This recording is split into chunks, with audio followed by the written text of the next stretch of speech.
विकास होगा कि 4 महीना में इतना जल्दी पुल नहीं बनेगा। और ये विधायक जी सौतेलापन जो व्यवहार कर रहे हैं, इनको एक दिन इनका खामियाजा भुगतना पड़ेगा।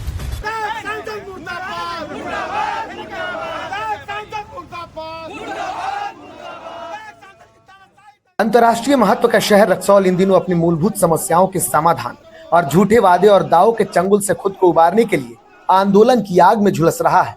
परेशान करने वाले गर्मी में पानी के लिए तरसते लोग, तो वहीं शहरी इलाकों को ग्रामीण इलाके से जोड़ने वाले मुखपथ पर बनने वाले पुल ने परेशानी बढ़ाई, तो नाराज लोग आक्रोशित हो गए और स्थानीय जनप्रतिनिधियों के खिलाफ आंदोलन शुरू कर दिया।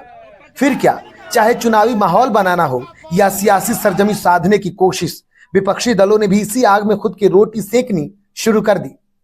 महागठबंधन ने कोयरिया टोला नवनिर्मित पुल के पास सांसद और विधायक का पुतला फूंका और जमकर नारेबाजी की, तो वहीं अनशन की आस्था पर अपनी मांग को मनवाने के लिए हठी बनी जनसुराजी पूर्णिमा भारती भी अधिकारियों की सुनने को तैयार नहीं है। स्थिति ऐसी बनी कि स्थानीय विधायक अपने फर्ज निभाने के उद्देश्य से ही सही पूर्णिमा भारती को मनाने जरूर पहुंचे, पर शर्त सुनने को तैयार नहीं, न विकास पर बहस करने को आतुर। लाइफलाइन है, आप लाइफलाइन से क्या बात कर रहे हैं? ये टहलाने की बात हो गई। काहे हम 200 मीटर जाएंगे, मेरा मुंह है तनाक से पानी के ऊपर। कौन विकास होगा? क्यों इस तरह का विकास होगा कि 4 महीना में इतना जल्दी पुल नहीं बनेगा? ये विकास है कि मजाक है? बिल्कुल मजाक किया जा रहा है, विकास थोड़ा है। अब बताइए, हम ये रोड छोड़ के क्यों जाएंगे कोरिया चौक, क्यों जाएंगे जब हमारा विधायक ऐसा है? देखा आपने, स्थानीय विधायक प्रमोद सिन्हा तो सवाल सुनने से पहले ही भाग खड़े हुए। हालांकि विपक्ष उन्हें अब किसी भी कीमत पर छोड़ने को तैयार नहीं है। इतना ही नहीं, विधायक के कार्यकाल की हिसाब भी मांग रहे हैं। पूरे जनता त्राहिमाम है। एक भी विकास करने का बता दे कहाँ किए, एक भी विकास। इस बार तो 25 वार्ड में लगभग 20 वार्ड के लोग खदेड़ने का काम करेंगे। त्राहिमाम मचा हुआ है नल जल के लिए, और थोड़ा भी बारिश हुआ तो पूरे घर में, लोगों के घर में बारिश घुस जा रही है, चलने आने का मुश्किल हो रहा है। ये तो शुक्र मनाइए, ये कई बार घोड़ासान से लड़े हुए थे, लेकिन तीसरे और चौथे नंबर पे आने का काम किए थे। यहाँ मोदी जी के नाम पे जीत गए, और ये जनता को, एक भी जनता के बारे में कुछ सोचने का काम नहीं कर रहे हैं। क्या विधायक का यही फर्ज होता है? विपक्ष के आरोपों और विधायक की व्यवस्था का हमने आकलन करना शुरू किया, तो हमें वर्तमान विधायक प्रमोद सिन्हा का एक बयान मिला, जो विधायक के दावों और वादों को पूरा करने के नाम पर किसी मजाक से कम नहीं था।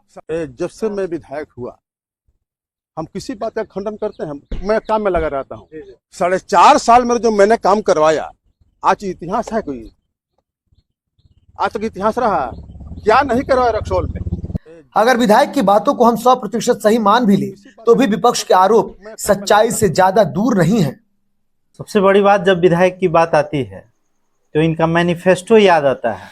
जब ये चुनाव लड़ रहे थे तो एक मैनिफेस्टो जारी किए थे, इस रक्सौल को सुंदर शहर बनाना है, अंधकार से प्रकाशमय की तरफ ले जाना है। इनका पहला मैनिफेस्टो का पहला लाइन था। क्या रक्सौल के सारे रोड में रोड लाइट लगे? नहीं लग पाए। एक दो जो लाइट था भी मेन रोड में, उस सबको भी कबाड़ के हटा दिया गया। आपने अपने मैनिफेस्टो में कहा था कि ड्रेनेज सिस्टम से पूरे शहर को चैनल के रूप में जोड़ के, और कहीं पानी नहीं लगेगा, साफ सुथरा हो जाएगा पूरा नगर शहर। बन पाया? नहीं बन पाया। हालांकि बीते 4.5 साल में जो काम विधायक ने पूरा करने का दावा किया है, उनके दावे और चुनावी मैनिफेस्टो का दूर दूर तक कोई लगाव भी नहीं दिखता है। मजाक का पात्र बने हुए हैं। एक भी काम बताइए। आप देखिए, ये बना हुआ रोड, ये क्या बोलते हैं, पुल तोड़ने से टूटा नहीं था, और उसको चुनावी जुमला बनाकर और पैसा उगाही के लेकर उसको तोड़ा गया है, और तोड़ा भी गया है तो उसको वैकल्पिक व्यवस्था नहीं किया गया आने जाने का। इतना ही नहीं, विधायक पर तो ये भी आरोप लग रहे हैं कि वो अपने जाने पहचाने को पूरा लाभ पहुंचा रहे हैं। विधायक साहब का जो करीबी का लोग हैं यहाँ पे, उनके कब्जा में अभी चल रहा है नगर परिषद। जो उनके विपक्ष में है, उनके वार्ड में कोई भी काम नहीं होने दिया जा रहा है, सब पर कब्जा किए हुए हैं। खैर, बयानबाजी, दाव और आरोपों के बीच अब आपको सच से भी रूबरू कराते हैं। रक्सौल विधानसभा बिहार का ऐसा विधानसभा क्षेत्र है जहां 2 दशक से किसी एक पार्टी का एक छत्र राज रहा है, पर आज तक इस शहर की ना सूरत बदली ना सीरत। हुआ क्या, बगल का शहर है बीरगंज, कितना साफ सुथरा है, जाके एक बार घूम लीजिए, कई बार आप जाते हैं, उतना भी कर दीजिए तो आपके लिए बहुत है। यहाँ का लोग जो है, आप तो वसूली विधायक के नाम से आजकल जाने जाते हैं। कौन विभाग है जिससे आप पैसा नहीं ले रहे हैं? आप आंगनबाड़ी से पैसा लेते हैं, आप स्कूल से पैसा लेते हैं, मध्याह्न भोजन का पैसा लेते हैं, रजिस्ट्रार का पैसा लेते हैं। ये हम नहीं, आम जनता कह रही है। शहर जाम से कराहता रहा, कई मूलभूत सुविधाओं से मरहूम था, पर कोई सुनने को तैयार नहीं था। लेकिन लोगों में अब भी उम्मीद की किरण बाकी थी।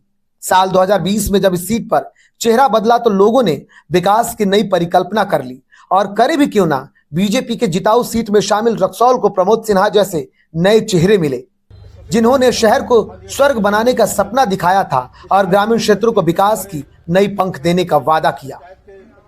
बीजेपी प्रत्याशी के तौर पर प्रमोद सिन्हा ने रक्सौल में हर जगह लाइट लगाकर शहरों को प्रकाशित करने, 100 बेड का रेफरल अस्पताल बनाने, स्वास्थ्य व्यवस्था सुदृढ़ करने और सबसे ज्यादा ड्रेनेज सिस्टम दुरुस्त कर जल जमाव की समस्या से निजात दिलाने का बड़ा भरोसा दिया था। लेकिन सारे दावे तब धाराशायी हो गए जब डूबता शहर रक्सौल बिलख बिलख कर रोता रहा, पर कोई पूछने नहीं आया। जब चिलचिलाती धूप और परेशान करने वाले गर्मी में शहर से लेकर ग्रामीण क्षेत्रों के लोग की कंठ प्यास से सूख रही थी, तब सड़क पर सियासत करने का दंभ भरने वाले विधायक कहीं नहीं दिखे। जहां दिखे वहां सरकारी सुविधा खुद की नहीं थी, ना अपने फंड के पैसों की लागत। और दिखते भी कैसे, जब सत्तासीन सरकार ये बता रही हो कि सीट वहां जिताऊ है और जनता वहां के मूर्ख।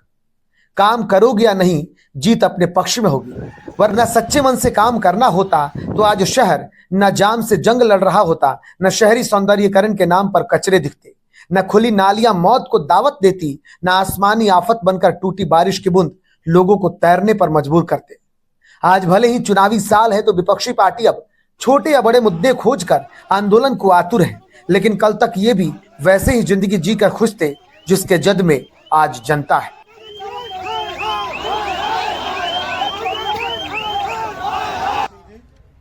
पर कोई नहीं, चुनावी साल है तो जनता के पास चलने को चाल भी है, और कहते भी है ना, जनता भगवान है और भगवान को ही तय करना है कि कौन उनके नैया का खेवैया होगा और किसको जनता मझधार में छोड़ेगी, ये वक्त ही बताए।